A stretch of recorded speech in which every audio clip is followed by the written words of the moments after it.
索奥斯以自研技术打破行业边界，为吴江南玻量身打造全球首条加热段长为80米的超长连续型光伏玻璃钢化生产线。相较于常规加热段为60米的光伏连续炉，技术升级后，实现每小时产能提升33.33%，能耗成本直降14.29%。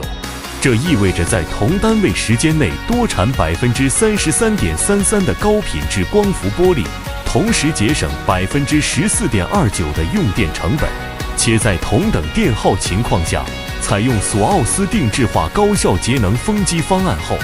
风机能耗利用率提升33.33%。索奥斯用23年技术沉淀，从制造升级为制造，从能耗革命到产能跃升，实现创新塑造未来制造业的目标。